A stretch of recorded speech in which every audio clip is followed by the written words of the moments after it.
Hi, welcome to your installation of Ask a Leatherneck. Today we have Anna James. She is an advisor in first year advising, and she's going to talk to us about the GPA calculator, the ward report, and how to calculate your grades. Hi, Anna. Hi, Tammy Lee. How are you today? I'm good. So Good. please tell us how our students can succeed, just how to see where they are in their current grades that they're taking and how to read reports that their advisors may give them, as well as anticipate what type of GPA they're going to have in the future. Okay, we'll talk about three items in particular today. We're going to talk about the ward report, which is an acronym for Western's Audit of Requirements for Degrees.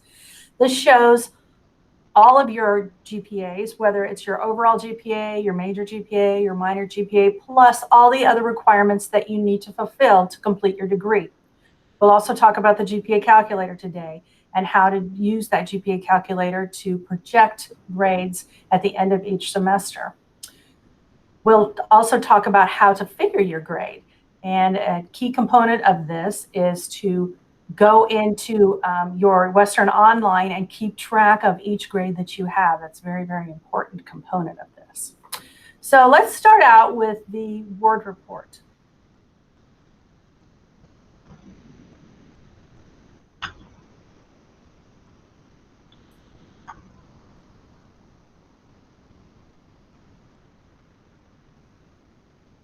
I'm going to show a sample word report here from a previous student.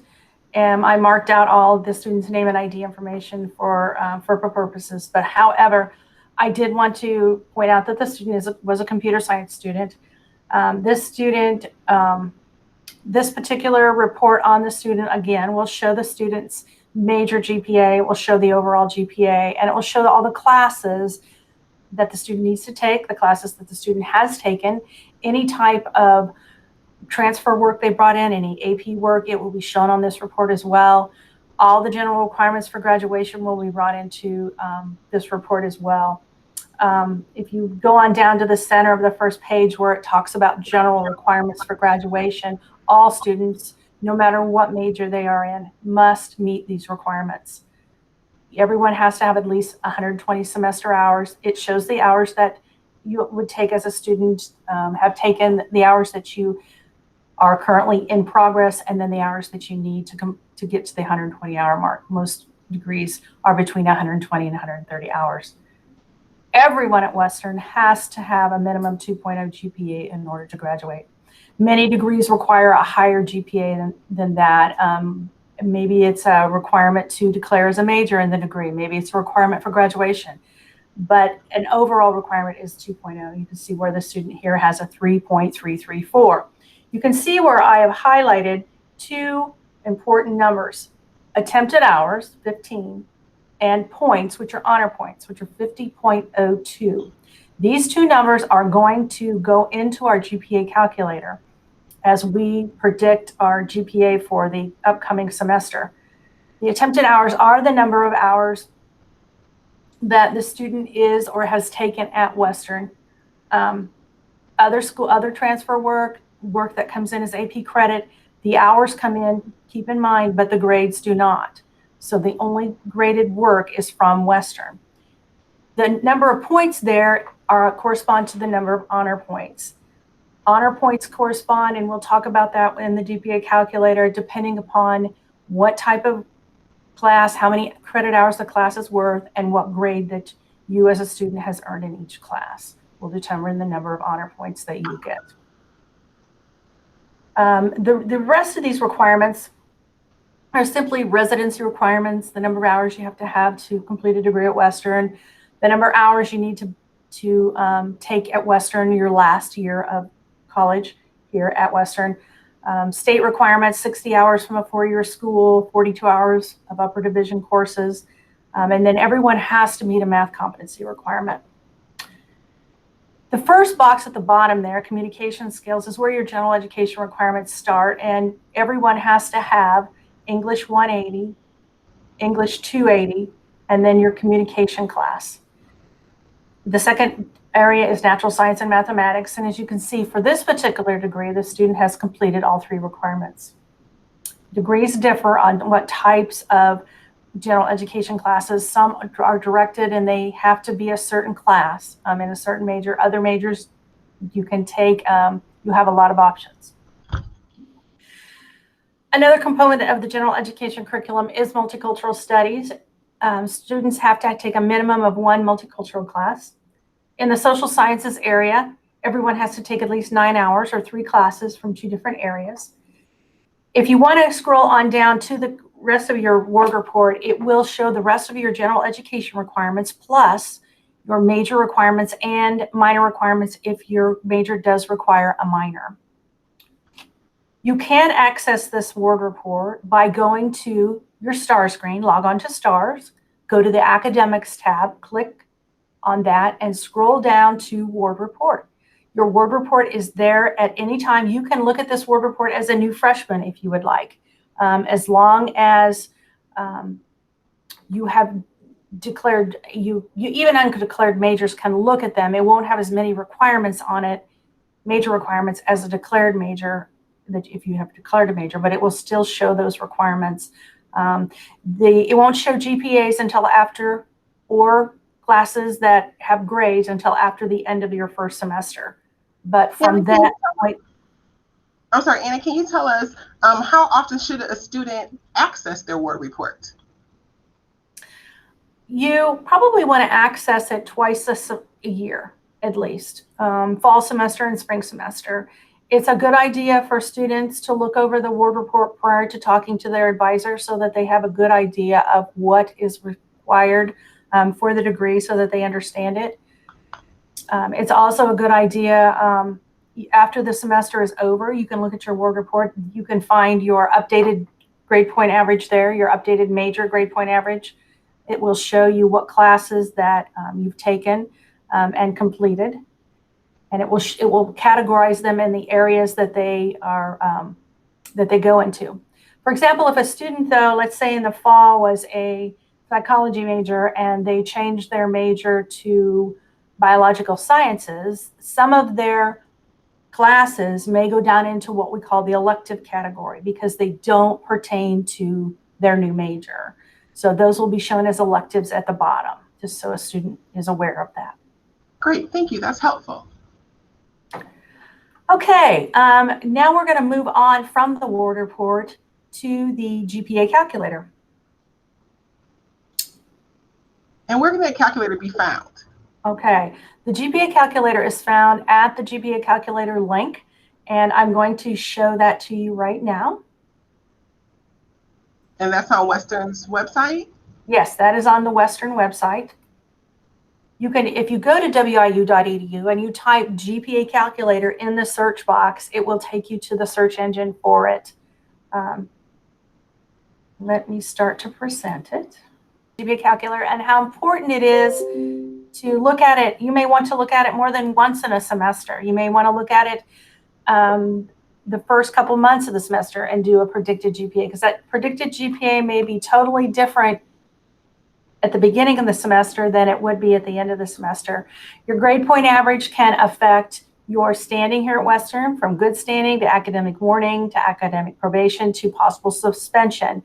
And it's important to understand where your GPA is, because it may come to a point in the semester where a student may be failing a class, and simply dropping that class may make the difference between staying at school and being suspended for a semester. So we use the GPA grade point calculator a lot when we're looking at all different types of scenarios, whether students should drop a class, whether they should try to ride the class out, because your GPA can affect your financial aid. It can affect other types of statuses, clubs, organizations, athletics. So you want to make sure and have an idea where your GPA is at all times. Okay, great. The GPA calculator, the way it works in the short form is every grade that a student earns, you earn honor points for that grade per semester hour. So for example, if a student gets an A in a class, they receive 4 honor points per semester hour. Let's say the class is worth 3 hours. It's a sociology class. The student earns an A. You take the or 3 semester hours times the 4 honor points, and you get 12 total honor points for that class. Every grade a student earns will be dependent, will form your total honor points for that semester. So that you take honor points for all your classes depending upon the grade and the number of semester hours, and they go into one bucket. And that you take that total number and you divide it by your total number of semester hours that you're currently in. Let's say you're in 15.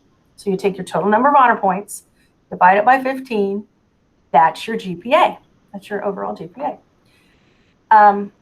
If you go down to the bottom of this page where my cursor is, you can see if you click on that particular link, it will take you to the GPA calculator. Now let me know if you I think we're at a good pause that if students wanted to, they can screenshot the screen right here and keep this for their reference. Oh yeah, and I did a GPA calculator. So let me go back to the GPA calculator. Great. That I prepared a GPA calculator for John Doe or whatever, and I'm going to show it to you now. Excellent. Thank you.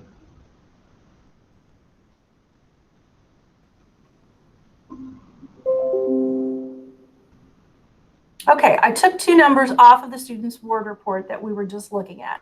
You remember me talking about the 2.0 GPA minimum that you have to graduate from Western. There were two numbers there. Your hours attempted. John Doe had taken 15 hours, and he had a total of 50 honor points. That was depending upon the grades that he had that previous semester and the number of semester hours. If you scroll down to the bottom, or if you scroll down to the step 2, I input all of John Doe's classes that he is currently in that step 2 and his projected grades for each class. At the bottom under step 3, I push the calculate button and show that he is going to have a predicted GPA of 3.367. So that basically shows him what his predicted GPA would be based upon those predicted grades. Now, like I said, let's say John Doe, instead of getting a B in Unix 371, he may be getting a D. How's that going to affect his GPA? So then we change this B to a D and push calculate, and it would give a new predicted GPA. Now, Anna, can you explain if, let's say right there in the previous category you have, if someone had taken that class and received a D in it, but then in progress is a B? Could you show us what that would look like? Okay, that's a great question. Okay, I'm going to bring up a real-time GPA calculator here for you. Because I know some students do take classes over again to improve their GPAs. Okay, hang on just a second. I'm going to bring up one that I can work off of for you. Okay, thank you.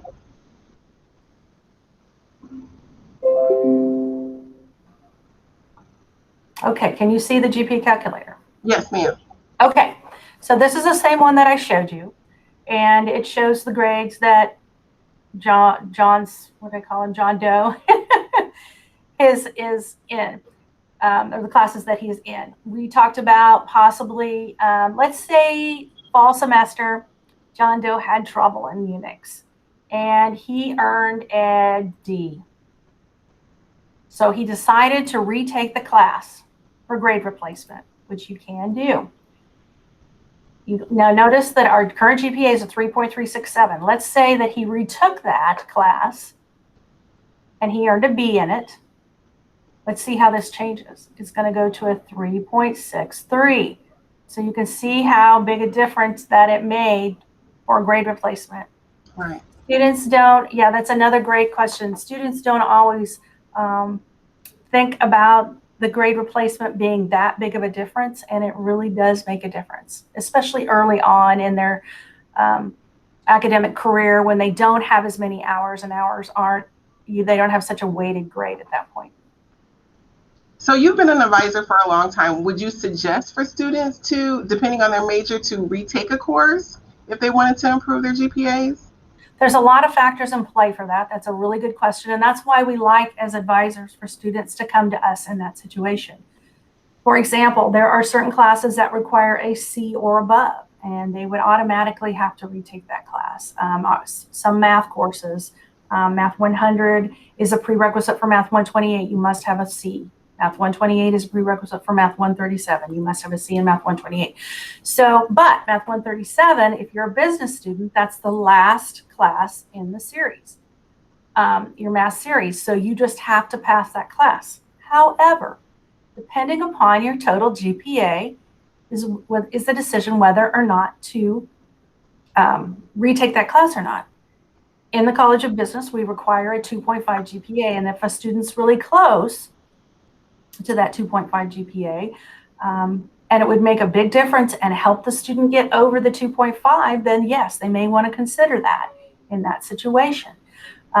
If a student is in academic probation and the next step would be suspension, it is most of the time in their favor to retake at least 2 classes to bring that GPA up into good standing.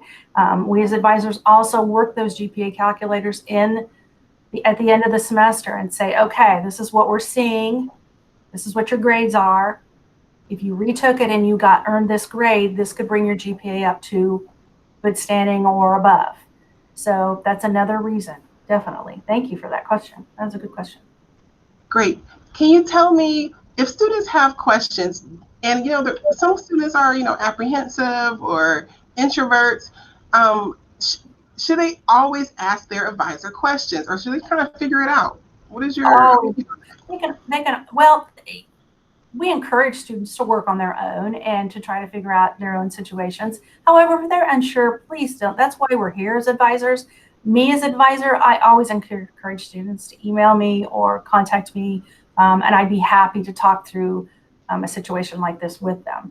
I do send out, just like you saw, instructions to how to use the GPA calculator, but as advisors, we do go through this GPA calculator with the students. We go through the ward report with the students so that they can understand how they all work and how to be used. So that's great knowing that advisors also provide resources to their students. I think that'd be great for a lot of people to know. Oh yes, we do. There's many resources that we provide the students. Everything from where to go for tutoring to counseling center if you need to talk about financial aid, who to contact. We do know some basic financial aid information, and we are given satisfactory progress information on students, so we know what GPAs they have to maintain their financial aid. So there's just a lot of, we are a great resource for a lot of information. And if we don't know that information, we know the resources for the student to contact. Excellent. Anna, thank you so much for your time. Do you have any last words for students, prospective students who are here on campus, transfer students, or their parents? Probably my biggest word, and my students will tell you this, my children will tell you this, is accountability.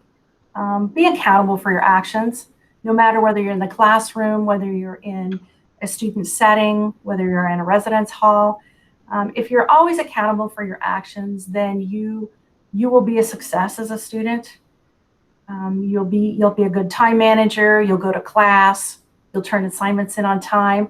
If you have a problem, and none of us are perfect, and we're all going to make mistakes, and if you're accountable for that, you will learn from it, and you will be able to go on and be a better person. Great. Thank you so much. And this is your installation of Ask a Leatherneck, and it's a great day to be a Leatherneck. Thank you, Ms. Anna. You're welcome.